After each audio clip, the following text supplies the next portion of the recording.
అందరికీ నమస్కారం. మరణం తర్వాత ఏమవుతుంది? మన కర్మలు నిజంగా మన గమ్యాన్ని నిర్ణయిస్తాయా? మన ప్రాచీన గ్రంథమైన గరుడ పురాణంలో జీవితం, మరణం, నరకం, మోక్షం గురించి చెప్పిన సత్యాలు మీకు తెలుసా? వీడియో చివరి వరకు చూడండి. నచ్చినట్లయితే లైక్ చేసి, షేర్ చేసి, సబ్స్క్రైబ్ చేయండి. ఇంక వీడియోలోకి వెళ్ళిపోదామా? Let's start. గరుడ పురాణాన్ని ఎవరు రచించారు? వాల్మీకి, వ్యాస మహర్షి, అగస్త్యుడు, నారదుడు.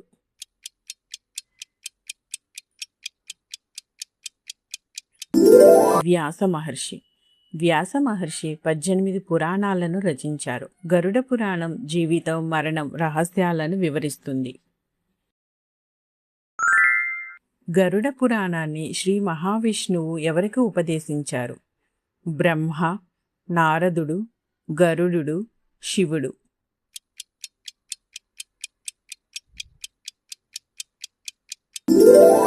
గరుడు విష్ణువు తన వాహనమైన గరుడినికి ఈ జ్ఞానాన్ని ఉపదేశించారు. గరుడ పురాణం ఏ సంప్రదాయానికి చెందినది? శైవం, శాక్తం, స్మార్తం, వైష్ణవం.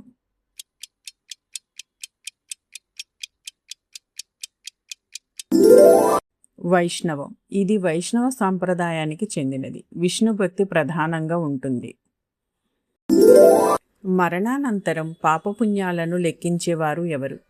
ఇంద్రుడు, శ్రవణులు, అగ్ని, వాయువు.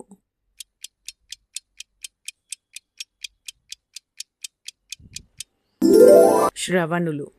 యమదూతలు అయిన శ్రవణులు జీవుని కర్మలను గమనించి యమునికి నివేదిస్తారు. గరుడ పురాణం ప్రకారం జీవుడు ప్రయాణించే మార్గం పేరు ఏమిటి?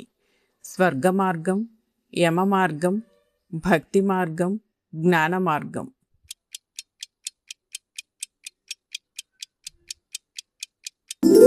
యమ మార్గం.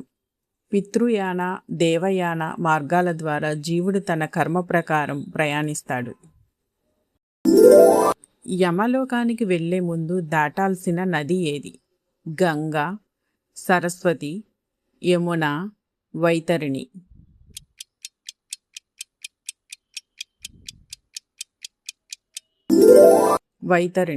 వైతరిణి నది పాపులకు భయంకరంగా ఉంటుంది.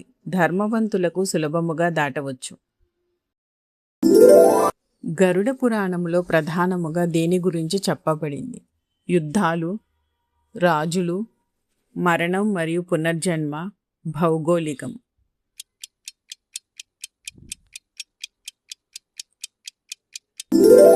మరణం మరియు పునర్జన్మ. జీవితం తర్వాత ఆత్మ ప్రయాణం, కర్మ ఫలితం ఇందులో ప్రధానంగా ఉంటుంది. మరణానంతరం ఎన్ని రోజులకు యమపురి చేరతారు? 7 రోజులు, 10 రోజులు, 13 రోజులు, 30 రోజులు.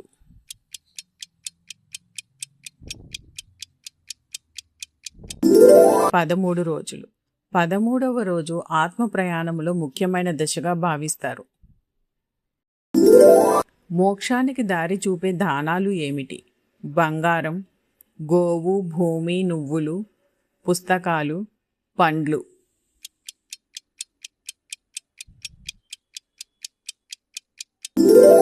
గోవు, భూమి, నువ్వులు. దాన ధర్మాలు ఆత్మకు శుభ ఫలితాన్ని ఇస్తాయి మరియు పాపాలను తగ్గిస్తాయి. ఏ 5 పాపాలు నరకానికి దారి తీస్తాయి? చిన్న తప్పులు, పంచమహాపాపాలు, కోపం, అలసత్వం.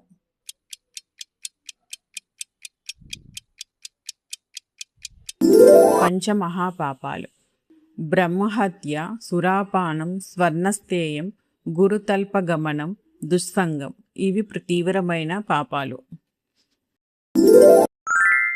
యమపురి ద్వారం వద్ద కుక్కల పేర్లు ఏమిటి? నంది మరియు భృంగి, శ్యామ మరియు శబల, జయ మరియు విజయ, చండ మరియు ప్రచండ.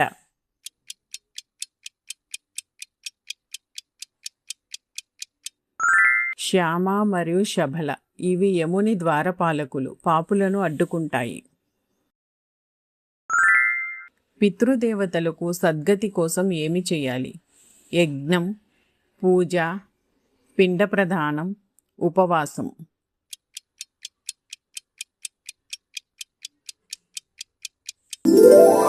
పిండ ప్రదానం. శ్రాద్ధ పిండ ప్రదానం ద్వారా పితృదేవతలకు శాంతి లభిస్తుంది. జీవుడు చేసిన కర్మలను ఎక్కడ లెక్కగడతారు? స్వర్గం, భూమి, యమలోకం, పాతాళం.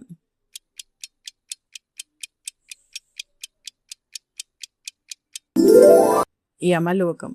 యమధర్మరాజు ఆస్థానములో జీవుని కర్మలపై తీర్పు ఉంటుంది. మరణం తరువాత జీవుడిని ఏమంటారు? దేవుడు, ప్రేతాత్మ, రాక్షసుడు, గంధర్వుడు.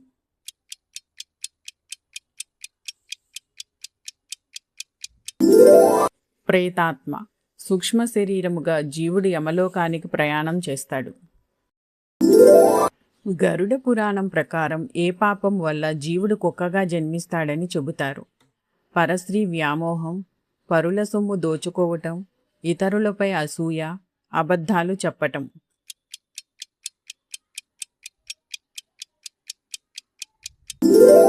పరస్త్రీ వ్యామోహం. పరస్త్రీ వ్యామోహం, ఇతరుల సొమ్ము మీద ఆశ వంటి పాపాలు జీవుని పునర్జన్మలో తక్కువ స్థితికి దారితీస్తాయని గరుడ పురాణం చెబుతుంది. మరణానంతర విషయాలు ఏ ఖండంలో ఉన్నాయి? పూర్వఖండం, మధ్యఖండం, ఉత్తరఖండం, బ్రహ్మఖండం.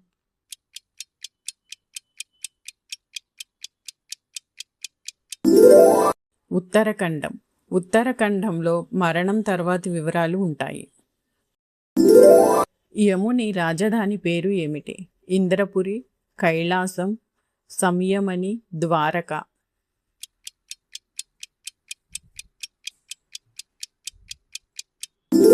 సంయమని. యమపురి ఆర్ సంయమనిలోనే కర్మల తీర్పు జరుగుతుంది. మరణం సమయములో ఏమి సహాయపడుతుంది? ధనం, బంధువులు, విష్ణునామస్మరణ, శక్తి.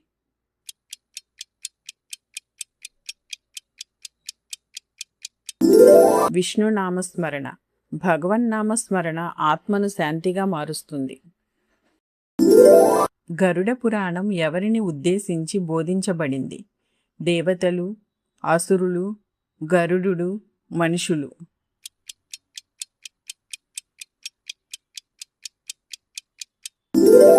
గరుడు.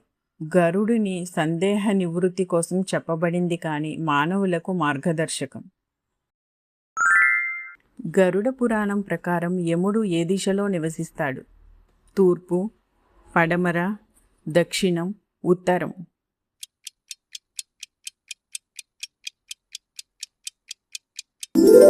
దక్షిణం. దక్షిణ దిశను యముని దిశగా భావిస్తారు. అందుకే శ్రాద్ధకర్మల్లో ఈ దిశకు ప్రాముఖ్యత ఉంది. యమధర్మరాజు వాహనం ఏమిటి? సింహం, ఎద్దు, ఎర్రదున్నపోతు, గరుడు.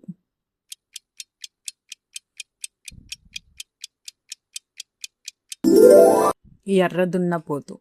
యముడు ఎర్రదున్నపోతుపై ప్రయాణిస్తాడు. ఇది శక్తి మరియు న్యాయాన్ని సూచిస్తుంది. పాపులను యమలోకానికి తీసుకెళ్లేవారు ఎవరు? దేవతలు, గంధర్వులు, యమదూతలు, రాక్షసులు.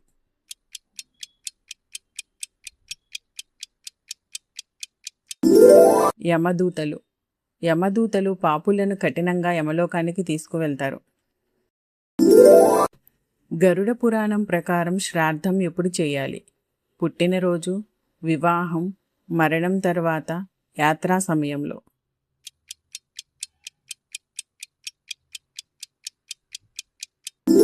మరణం తరువాత. మరణం తరువాత శ్రాద్ధం చేయటం ద్వారా పితృదేవతలకు శాంతి లభిస్తుంది. గరుడ పురాణములో యముడిని ఏమని పిలుస్తారు? కాలుడు, ధర్మరాజు, ఇంద్రుడు, అగ్ని.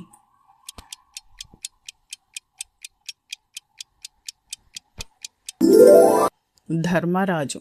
యముడు ధర్మాన్ని పాటించే న్యాయాధిపతి కాబట్టి ధర్మరాజు అని పిలుస్తారు. గరుడ పురాణం ప్రకారం పాపాల నుండి విముక్తి పొందడానికి ఏమి చేయాలి? ధనం సంపాదించాలి, యుద్ధం చేయాలి, భక్తి మరియు ధర్మం పాటించాలి, విశ్రాంతి తీసుకోవాలి.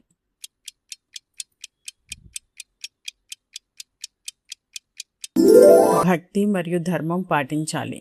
భక్తి, దానం, ధర్మాచరణ ద్వారా పాపాలు తగ్గుతాయి.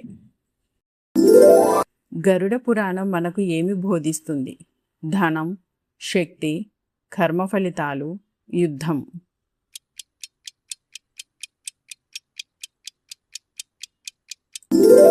కర్మ ఫలితాలు. ప్రతి కర్మకు ఫలితం ఉంటుంది అనే సత్యాన్ని ఈ పురాణం స్పష్టంగా తెలియచేస్తుంది.